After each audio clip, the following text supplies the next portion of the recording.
3.5 కోట్ల నుండి 5.5 కోట్ల బడ్జెట్ లో ప్రీమియం విల్లాస్ లో centralised AC with fresh air infusion అందిస్తుంది జనప్రియ అప్స్కేల్ ఎలీసియం. ప్రేమించలేదా కమలా?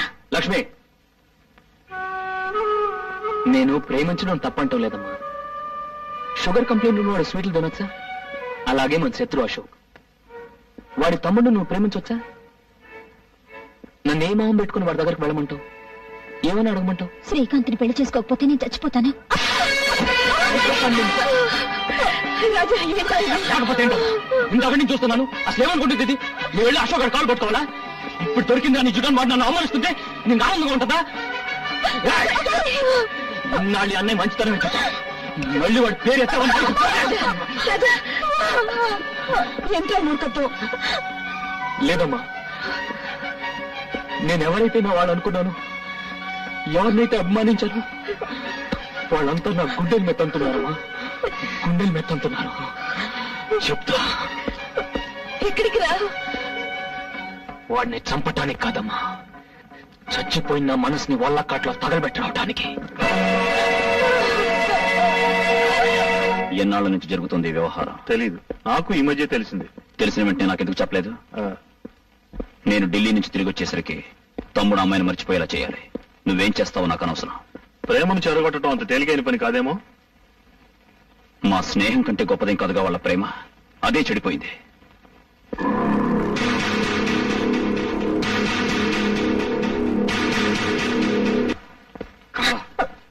నీకు నిజంగా నా మీద ప్రేమ ఉంటే నాతో పాటు వచ్చి వీళ్ళ పంతాలకి పట్టింపులకి దూరంగా వెళ్ళిపోయి పెళ్లి చేసుకుందాం. ఏంటి కమల ఆలోచిస్తున్నావు? అది కా శ్రీకాంత్, అన్నయ్యకి తెలిస్తే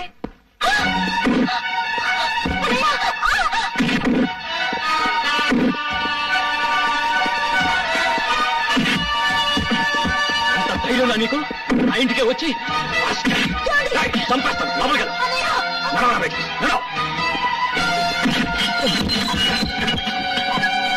మళ్ళీ నా చెల్లెల మీద నీ నీడ పడ్డా, ఈ ఇంటి దరిదాపుల్లో నువ్వు కనపడ్డా నీ ప్రాణాలు తీసేస్తాను.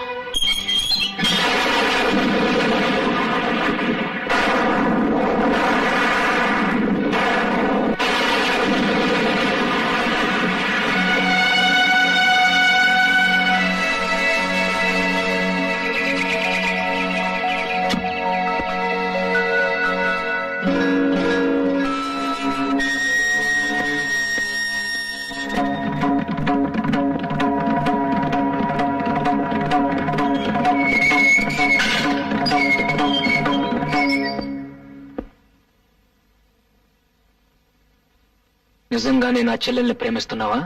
అవును. అవసరమైతే మీ అన్నని నాన్ని ఎదిరించి బయటకు రాగలవా? వస్తాను.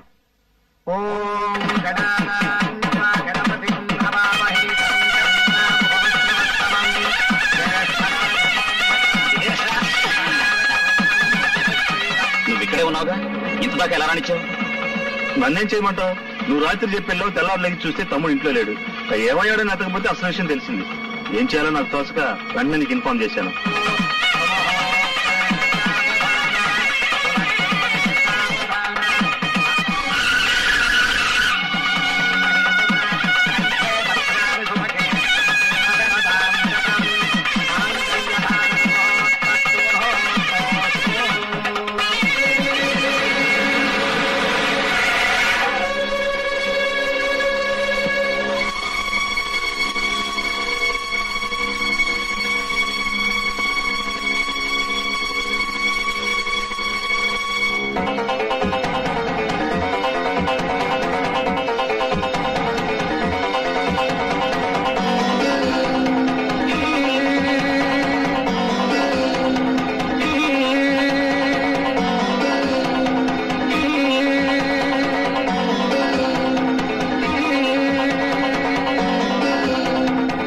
ఎవరినడిగి పెళ్లి చేస్తున్నా?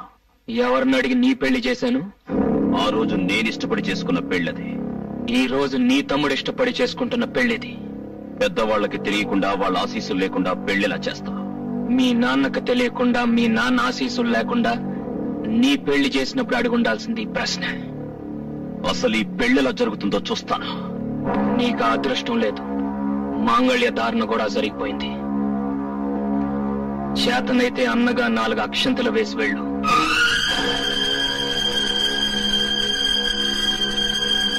అన్నయ్య,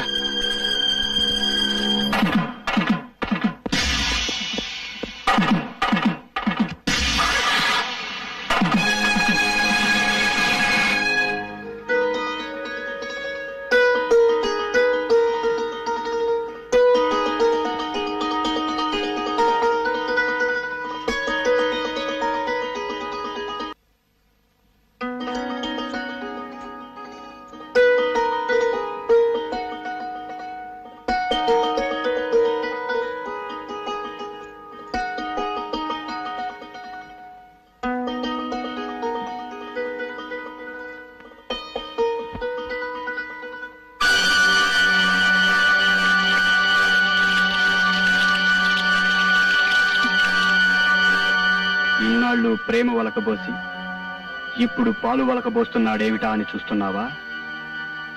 కావాలని చేశాను.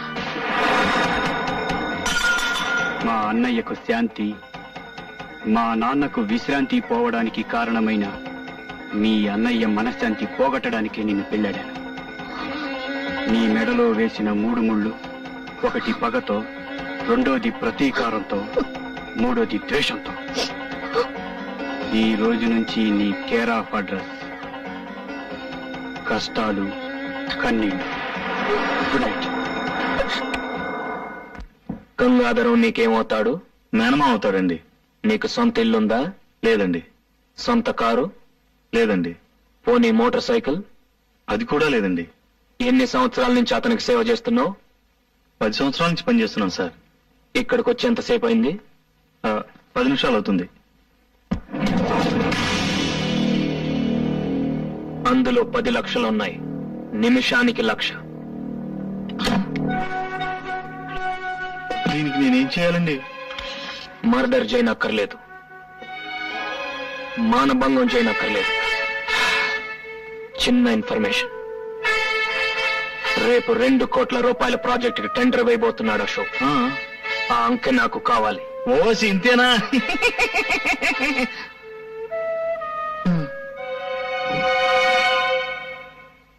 చిచి, నిన్నటిదాకా పాలు పెరుగు అమ్ముకున్న రాజాగారు ఇవాళ మనతో పోటీ పడి గెలిచాడు. కిందేళ్ల నా అనుభవం, తెలివితేటలు బూడిదలో పోసిన పన్నీరు అయిపోయాయి. రేపటి నుంచి మార్కెట్లో ముఖం ఎలా చూపించాలో అర్థం కావట్లేదు. 2 కోట్ల కాంట్రాక్ట్ కొట్టేశాడు.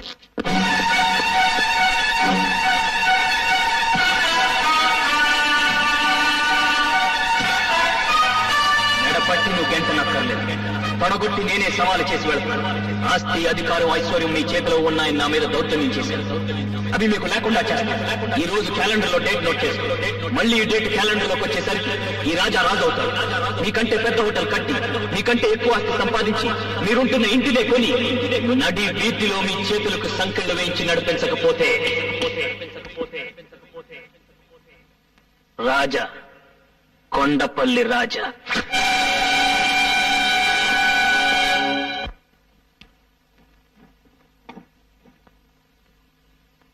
ఏంటిది? అరటికాయ కూరండి. తీసుకెళ్లి మీ అన్నయ్య పెట్టు. పాలమ్ముకునే బుద్ధులు ఎక్కడ పోతాయి? చిచ్చి.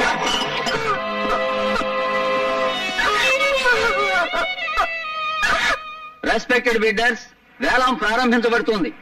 కార్పొరేషన్ వారు స్వాధీనం చేసుకున్న ఈ బంగళా, దీని చుట్టూ ఉన్న 5,000 గజాల స్థలంలో మీరు ఫ్లాట్స్ కట్టొచ్చు, షాపింగ్ కాంప్లెక్స్ నిర్మించొచ్చు, లేదా 5 స్టార్ హోటలే కట్టొచ్చు.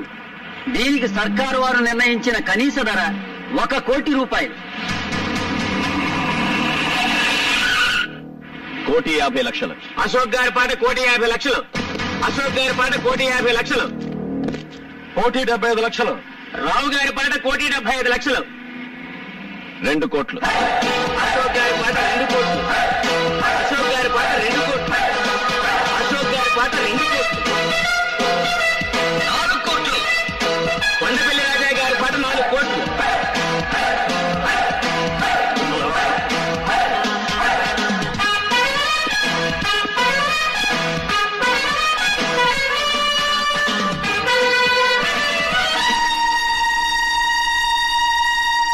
కొండపల్లి రాజా గారి పాట 4 కోట్ల రూపాయలు. 5 కోట్లు. అశోక్ గారి పాట 5 కోట్లు. అశోక్ గారి పాట 5 కోట్లు. కోట్లు. రాజా గారి పాట 6 కోట్లు. 7 కోట్లు. అశోక్ గారి పాట 7 కోట్లు. అశోక్ గారి పాట 7 కోట్లు. 8 కోట్లు. రాజా గారి పాట 8 కోట్లు. రాజా గారి పాట 8 కోట్లు. ఈ స్థలానికి ఇంతకంటే రేటు పెట్టద్దు. రాజా గారి పాట 8 కోట్లు. 9 కోట్లు. అశోక్ గారి పాట 9 కోట్లు. అశోక్ గారి పాట 9 కోట్లు. 11 కోట్లు. రాజా గారి పాట 11 కోట్లు.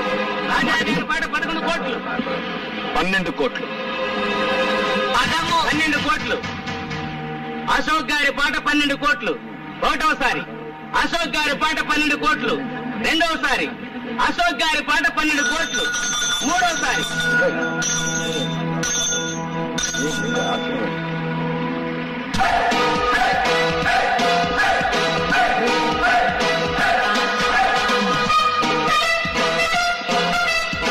ముద్దు, పుణ్యాత్ముల కోసం కట్టేది దేవాలయం, పాపాత్ముల కోసం కట్టేది శివాలయం. మేధావులు పొందేది పురస్కారం, మూర్ఖులు పొందేది తిరస్కారం. ఆవేశపరుడు తెచ్చుకునేది ముప్పు, ఆలోచన పరుడు తెచ్చుకునేది మెప్పు. 3 కోట్ల ఆస్తిని 12 కోట్లకు పాడిన వాడు గెలిచినట్ట, ఓడినట్ట. ఇక్కడ జరిగింది వేలం పాట, కానీ కొనసాగింది ఈ రాజా వేట. రేయ్, బిల్డింగ్ కట్టడమే కాదురా, కోల్చడం కూడా తెలిసిన వాడిని. తీరవండి.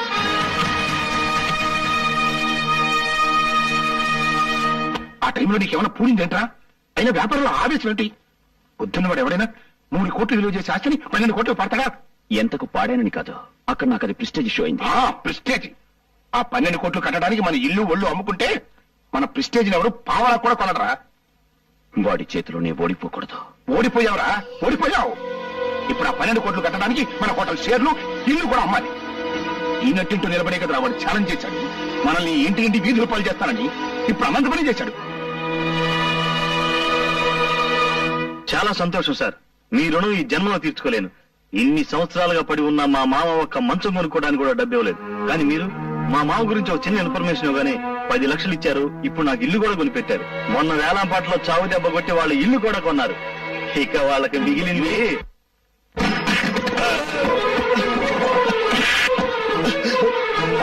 నన్ను ఎందుకు కొడుతున్నావు?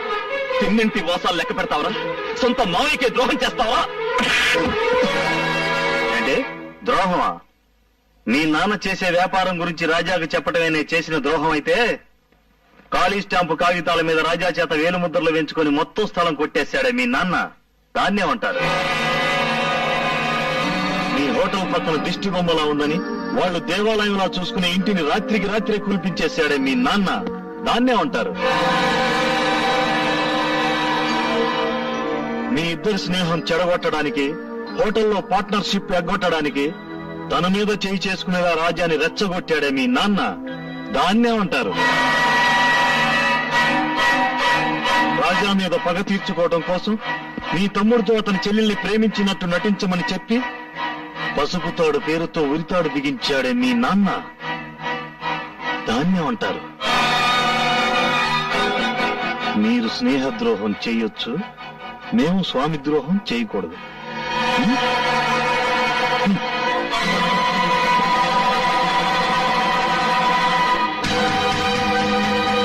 ఈ ఇంట్లో దొరకని ప్రేమని, వాత్సల్యాన్ని ఆ ఇంట్లో పొందుతాను వచ్చి ఆ ఇంటినే కూల్పించేశాడు. ఆ ఇంటినే కూల్పించేశాడు. ఆ ఇంటినే కూల్పించేశాడు. ఆ ఇంటినే కూల్పించేశాడు. నిన్నే వదిలా అయిపోయాడు అశోక్ గాడు. వేలం పాటలో వాటిని అంతా కొనేశాడు. ఇవిగో కైతాలు. టట్టడాయ్. అంటే అశోక్ చేత ఇల్లు ఖాళీ చేస్తారా? ఖాళీ చేయించడమే కాదు, రోడ్డు మీద నడిచింగ్స్, అట్టిస్టింగ్స్. రోడ్డు మీద నడిపించడం దానికి ఆ రోడ్డు మీద చంపి రమ్మను. అందరూ సంతోషి.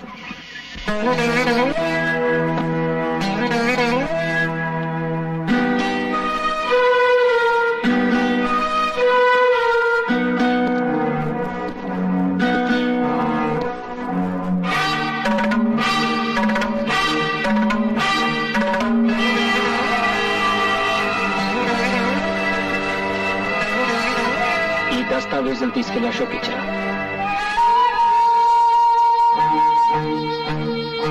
నీ మాటలకు బాధపడో భయపడో చేస్తున్న పని కాదమ్మా ఇది. మనస్ఫూర్తిగానే ఇస్తున్నాను.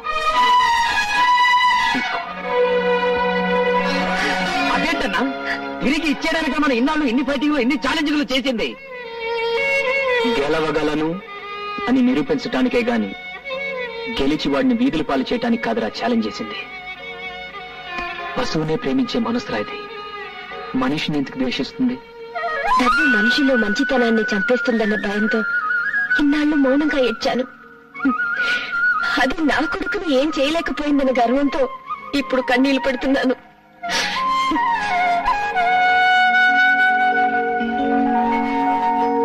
మీరు నాకు అర్థం కావడం లేదు. నాకు నేనే అర్థం కావటం లేదు. రాజా మీద చేయి చేసుకునే ముందు అతను ఎందుకలా ప్రవర్తించాల్సి వచ్చింది అని ప్రాణ స్నేహితుడిగా ఒక్క క్షణం ఆలోచించుంటే ఈ రోజు మీరిలా క్షోభపడాల్సిన పరిస్థితి వచ్చిండేది కాదు. అశోక్,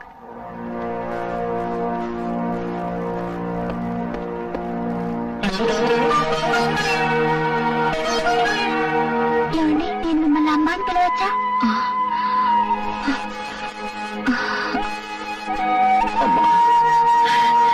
అశోక్,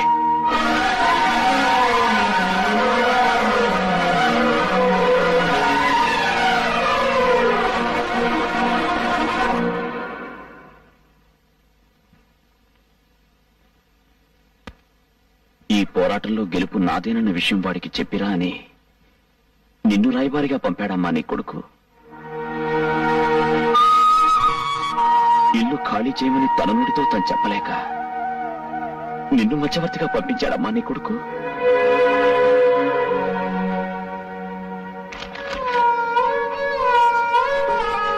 నీ ఇంటి కాగితాలు నీకిచ్చి రమ్మని చెప్పి ఈ తల్లిని పంపించాడు బాబు నా కొడుకు.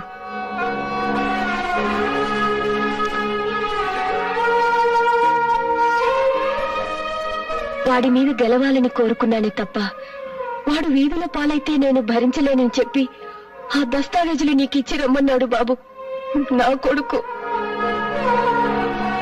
నిజంగా ఈ దస్తావేజులు వాడే ఇచ్చిరమ్మన్నాడా? వాడిని కన్న తల్లి మీద ఉట్టు.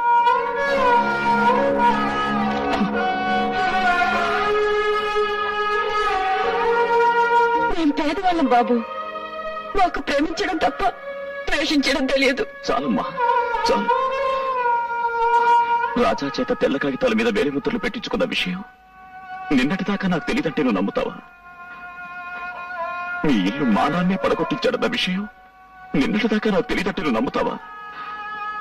ఈ విషయం తెలిసిన క్షణం నుంచి నేనెంత కుమిలిపోతున్నాను. రాజా పట్ల నేను చేసిన తప్పును తెలుసుకుని ఎంత నరకం అనుభవిస్తున్నాను ఆ భగవంతుడికే తెలుసు. అమ్మా, తల్లి లేని నేను ఈ తల్లి మీద ప్రమాణం చేసి చెప్తున్నా, నీ చెప్పేది నిజమమ్మా. నన్ను నమ్మానని ఒక్క మాటనమ్మా. బిడ్డ మాట తల్లి ఎందుకు నమ్మదు బాబు? నా అశోక్ గురించి నాకు బాగా తెలుసు. నేను వెంటనే వెళ్లి జరిగిందంతా రాజాకి చెప్తాను. వాడికి ఇంతకు మించిన శుభవార్త ఇంకే ఉంటుంది బాబు. వస్తానమ్మా. అలాగేనమ్మా. వాణ్ణి మనం చంపడం కాదు, వాడంతటా వాడే చచ్చిపోయేలా చెయ్యాలి. దానికి ఒకే ఒక మార్గం ఉంది. ఏమిటది? తెల్లారేసరికి వాడి ఫ్యాక్టరీలో ఉన్న మొత్తం పాలల్లో విషం కలపాలి. రేపు వాడి ఫ్యాక్టరీ నుంచి బయలుదేరే అన్ని ట్యాంకర్లలోనూ ఆ పాలే నిండాలి. ఆ పాలు తాగిన జనం చావాలి. బతికున్న జనం దానికి కారణం వాడేనని వాడి ముఖాన బుమ్మెయ్యాలి. పోలీసులు వాడిని అరెస్టు చెయ్యాలి. వాడి ఆస్తిని జప్తు చెయ్యాలి. అవమానం భరించలేక వాడు ఆత్మహత్య చేసుకోవాలి. బ్రహ్మాండమైన ఐడియా. ఎందుకు కాలుష్యం? పదండి, వెంటనే ఆ పని చేద్దాం.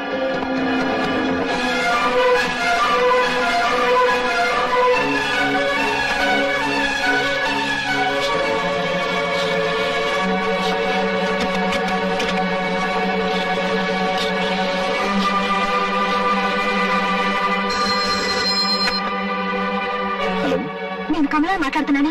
ఏంటమ్మా? మావయ్య డైరీలు పాలలో విషయం కలపడానికి అన్నయ్య ఫ్యాక్టరీకి వెళ్ళారు. అన్నయ్యకి ఫోన్ ట్రై చేస్తే దొరకడం లేదు. నువ్వు వెంటనే వెళ్ళి వాడు రాపు. నువ్వేం కంగారు పడకు, నేను బయలుదేరుతున్నా. వాడు చేసిన తప్పల్లా నీ మీద చేయి చేసుకోవడమే బాబు. కానీ నువ్వే ఆలోచించు. నీ తల్లి మీద ఎవరైనా చేయి చేసుకుంటే నువ్వు ఊరుకుంటావా? దానికి పోగులు పెట్టావు.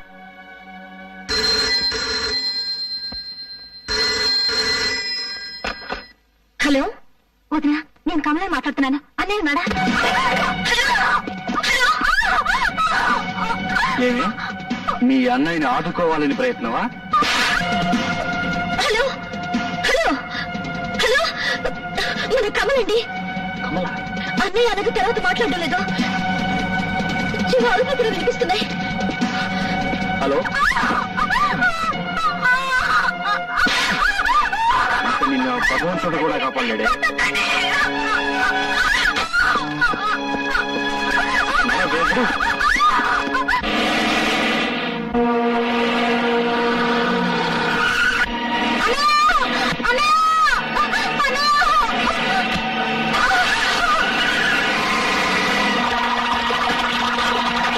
త్వరగా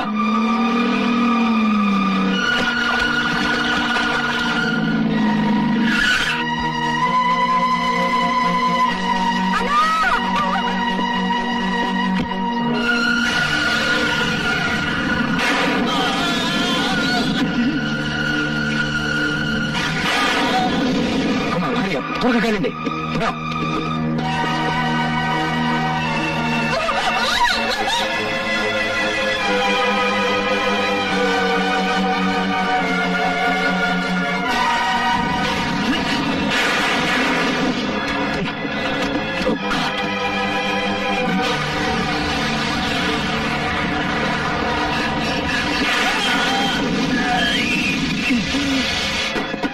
అడ్డు తప్పుకో, నిన్ను వెళ్ళనివ్వను.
దీన్ని కొట్టడం ముఖ్యం కాదు. మన ఫ్యాక్టరీ పాలల్లో డానియల్ వాళ్ళ విషయం కలుపుతున్నారు. వెళ్ళి ఆపు.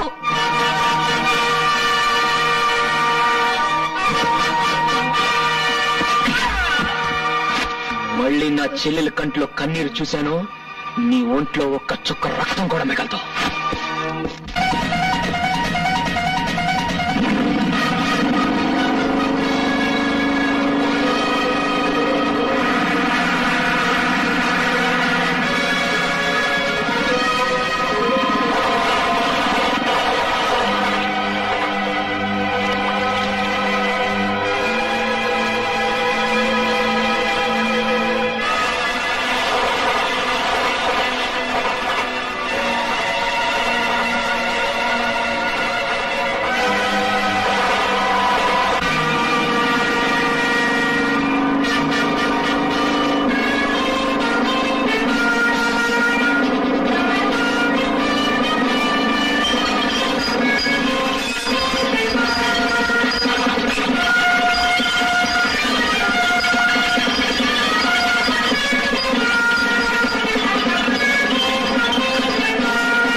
నిలబెట్టడమే కాదురా, మనుషుల్ని పడగొట్టడం కూడా తెలిసిన వాణ్ణి. ఈ రోజుతో కొండపల్లి రాజా చరిత్ర సమాప్తం. ఏంటో ఈ పని?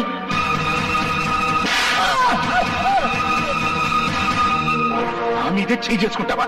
నీకేమన్నా దెయ్యం పట్టిందా? దెయ్యం పట్టడం కాదు, దెయ్యం వదిలింది.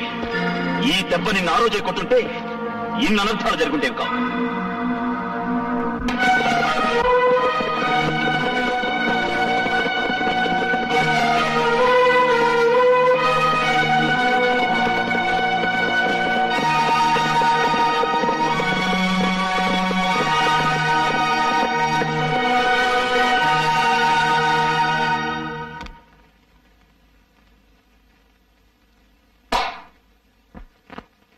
ప్రాణం కన్నా స్నేహం నిన్న స్నేహం లేని బతుకే